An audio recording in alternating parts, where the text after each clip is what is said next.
মাছ কিনবে বড় বড় সাইজ দেন। হ্যাঁ হ্যাঁ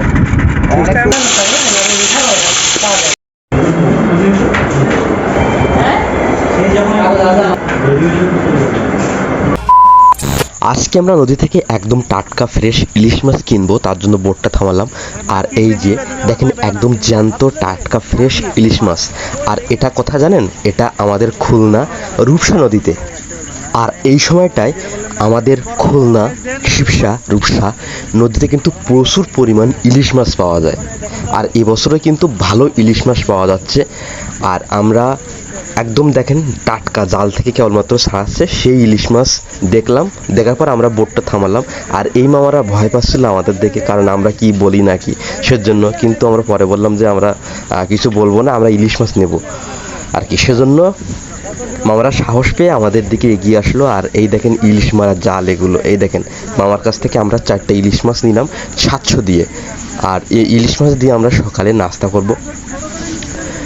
বিষয়টা এমন, এ দেখেন একদম কিন্তু জ্যান্ত ইলিশ। মানে আমরা যখন ওইখানে আসছিলাম তখন ওনারা হাত দিয়ে আমাদের দেখাচ্ছিল যে একদম জ্যান্ত ইলিশ। তারপরে আমরা বোটটা থামাই মামাদের ধারে। আর এই যে প্যাকেট করে আমাদের মাছগুলো দিয়ে দিল।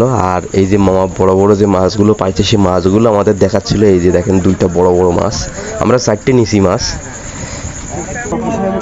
এখন আমরা আছি চালনা লঞ্চঘাটের এখানে।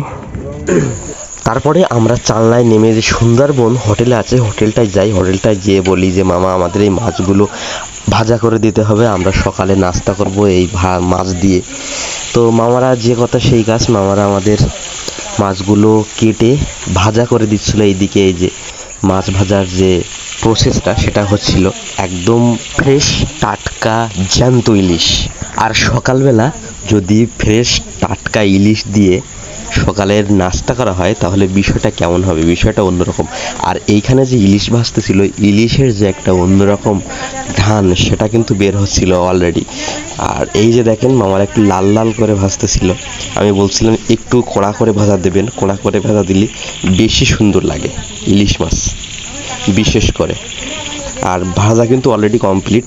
আর এদিকে এই যে আমরা খাওয়ার জন্য অলরেডি রেডি হয়ে গেলাম। এই যে প্লেট আমাদের 1 পিস করে ইলিশ ছিল, ভর্তা ছিল আর ডাল ছিল। তা আগে আমরা ইলিশ দিয়ে খাচ্ছিলাম।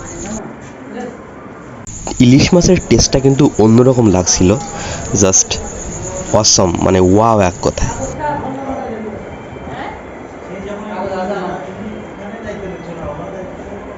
ইলিশ মাছটা ভাজার সময় মামারা বেশি ঝাল দিচ্ছিল, কারণ ইলিশ মাছটা বেশি ঝাল দিলে খেতে আরও বেশি ভালো লাগে।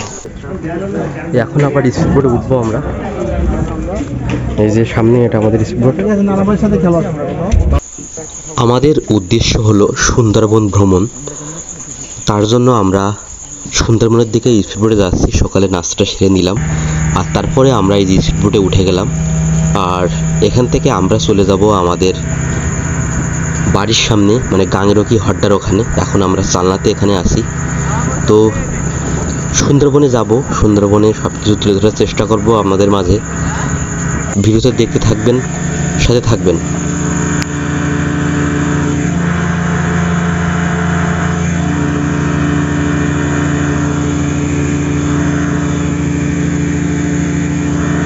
আমরা এই মুহূর্তে একটু পরেই মানে আমাদের যে সবথেকে বড় নদী শিবসায় প্রবেশ করব। শিবসার প্রবেশ করার যে মুখ এটা।